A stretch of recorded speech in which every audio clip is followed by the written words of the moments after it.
A'udzu billahi minasyaitonir rajim. Bismillahirrahmanirrahim. Assalamualaikum warahmatullahi wabarakatuh. Alhamdulillah wa syukrulillah wa la haula wa la quwwata illa billah wa ba'd.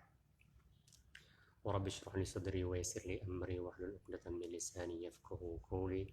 Subhanaka la ilma lana illa ma 'allamtana innaka antal alimul hakim. Amma ba'd. Saudara-saudariku yang dimuliakan oleh Allah Subhanahu wa taala, insyaallah kita akan membahas tentang sihir. Apa itu sihir sebenarnya?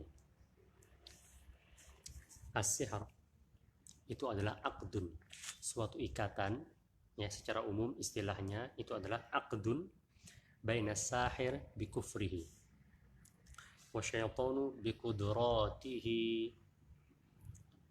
ala husuli ma huwa fi maqduril khalq min taqdiril khaliq, yaitu adalah aqdun, suatu ikatan, ya akad ataupun perjanjian yang mana itu antara jin dan manusia, ya, ataupun yang dilakukan antara seorang tukang sihir, dukun, ya, dengan kekufurannya, melakukan suatu ritual pengibadahan kepada iblis, ya, dengan kekufurannya. Wasyaitanu biqudratihi, ya, dan juga setan dengan segala kemampuannya, ya, karena di antara kemampuan setan ini ada banyak, ya, yang mana tidak dimiliki oleh manusia. Ala husuli ma huwa fi maqduril khalq, yang itu sesuai dengan harapan tercapainya sesuatu yang mana sesuatu tersebut, hal tersebut masih di batas kemampuan jin dan manusia. Min takdiril khaliq, min takdiril khaliq, yaitu mendapatkan persetujuan ataupun izin daripada Allah Subhanahu wa ta'ala. Tanpa izin Allah Subhanahu wa ta'ala, sehebat apapun dia, sekuat apapun dia, secanggih apapun sihirnya istilahnya, dan setua apapun jinnya, dia tidak akan mampu memberikan kemudaratan. Sebagaimana Allah Subhanahu wa ta'ala berfirman, wa ma hum bidharina bihi min ahadin illa biiznillah, dan sesungguhnya para manusia dan bangsa jin, setan, itu tidak dapat memberikan kemudaratan kepada manusia illa biiznillah, tanpa izin Allah Subhanahu wa ta'ala.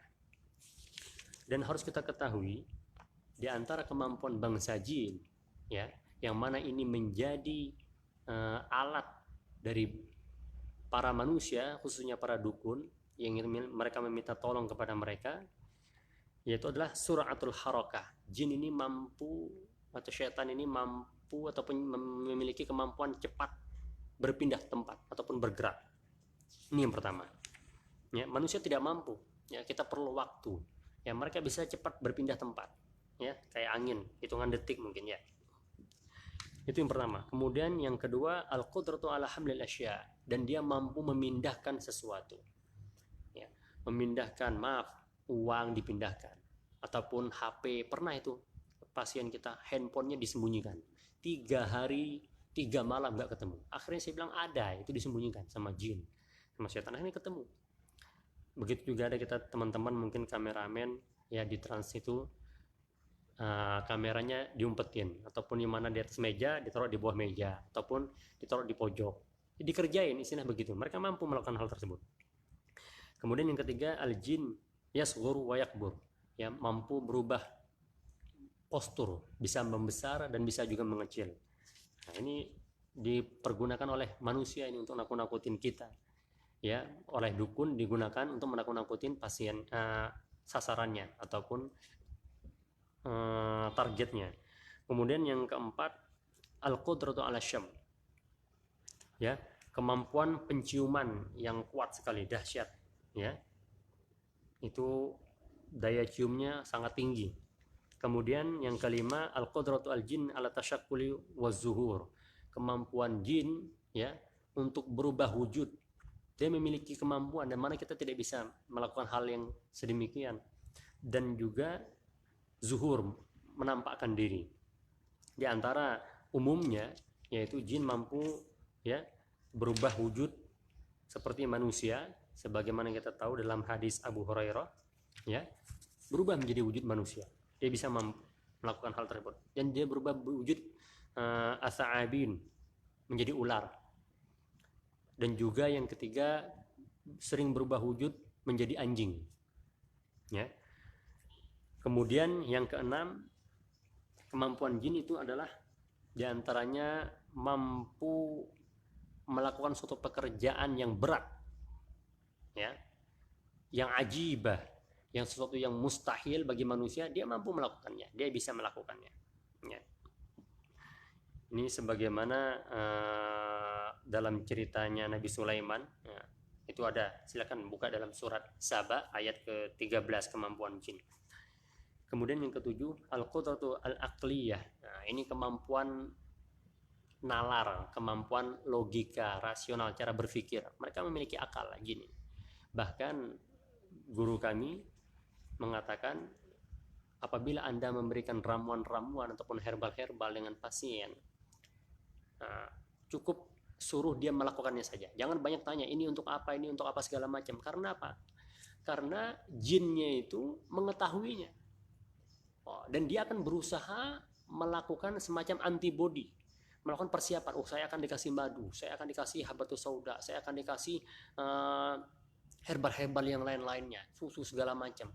Bagaimana caranya supaya saya bisa bertahan dengan herbal-herbal yang dia berikan? Makanya kita tidak pernah memberi syekh kita, guru kita, dan beliau sekali tidak mengatakan, tidak pernah menjelaskan kepada pasien apa manfaat dari herbal-herbal ini.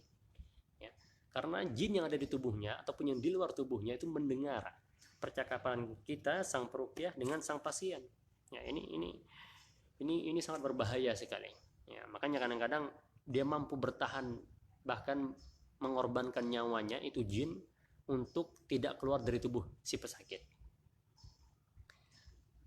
Ya, kemudian selanjutnya ya, secara umum pembagian sihir ya itu ada dua jenis ya, yaitu sihir dakhili, sihir yang ada di dalam tubuh si pesakit ataupun si pasien. Ini yang pertama.